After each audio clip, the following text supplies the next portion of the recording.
साथ साथ देख लीजिएगा। कंपाउंड माइक्रोस्कोप जो है इसके अंदर दो लेंस लगे होते हैं, कन्वर्जिंग लेंस। एक सेकेंड, मुझे थोड़ा सा ना ऊपर कर लेने दें इसको, ताकि साथ साथ इमेज को भी देखते रहें और वहाँ से अंडरस्टैंडिंग हो जाए बेहतर।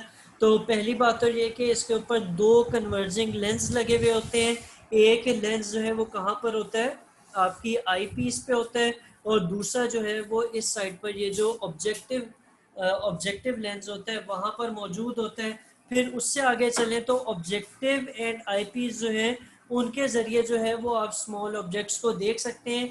नीचे उन्होंने इसके मुख्तलिफ फीचर्स को डिस्कस किया हुआ है। सबसे पहली बात तो ये कि ये जब भी मैग्नीफिकेशन देगा वो ज़्यादा होगी सिंगल लेंस से। जो आपने वो मैग्नीफाइंग लेंस यूज़ किया था ना, एक मिनट, मैग्नीफाइंग लेंस यूज किया था या जो सिंपल माइक्रोस्कोप यूज किया था जिसमें एक लेंस लगा हुआ था, ये उससे ज्यादा मैग्नीफिकेशन देता है। फिर दूसरी बात ये कि जो ऑब्जेक्टिव लेंस है, जो आगे छोटा वाला लेंस लगा हुआ होता है इस जगह पर, उसकी जो फोकल लेंथ है वो 1 सेंटीमीटर से कम होती है।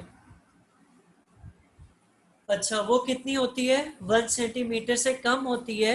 और जो आई पीस वाला लेंस है उसकी फोकल लेंथ जो है वो थोड़ी ज्यादा होती है। वो फ्यू सेंटीमीटर, 2 4 6, या हम कह सकते हैं उसकी जो फोकल लेंथ है वो ज्यादा होती है, और वो साइज में भी क्या होता है, बड़ा होता है। सही है। अब यहाँ से हम इसके मुख्तलिफ पार्ट्स को स्टडी कर लेते हैं या देख लेते हैं। सबसे पहले तो ये हमने जो पहले बनाया था, ये इसका आई पीस है। यहाँ से आप इसको किसी भी ऑब्जेक्ट को देखते हैं। फिर उसके अलावा ये कोर्स फोकसिंग नॉब है। इसकी मदद से आप क्या करते हैं, इसकी मदद से आप ये वाली ट्यूब है सारी, जिसको मैंने डार्क येलो की है, इसको ऊपर या नीचे करते हैं। सही है। ऊपर या नीचे करने का ये मकसद होता है कि ये जो स्टेज के ऊपर स्लाइड पड़ी है उसके हिसाब से इसको ऊपर और नीचे किया जाए, क्योंकि हमें पता है कि आपका ऑब्जेक्ट जो है वो लेस देन फोकल लेंथ होगा, तो फिर उसका इमेज क्या करेगा, सही बनेगा। सही है। फिर उसके बाद देखें तो दूसरी नॉब ये है, ये आपकी फाइन फोकसिंग नॉब है। इससे आप फोकस सेट करते हैं। जैसे प्रोजेक्टर अब्दुल्ला ने भी यहाँ पे देखा हुआ है, अब्दुल्ला ने शायद नहीं भी देखा लेकिन हिरा ने देखा हुआ है। उस पर मैं ऊपर जूम जो है, सॉरी, उसका फोकस सेट करता हूँ कि अगर इमेज ब्लर नज़र आ रहा हो तो वो क्या हो जाता है, शार्प हो जाता है। तो इस तरीके से अगर आपको लेंस से इमेज ब्लर नज़र आ रहा हो, उसको शार्प करने के लिए, उसका फोकस सेट करने के लिए ये नीचे वाली नॉब यूज़ की जाती है। ठीक है।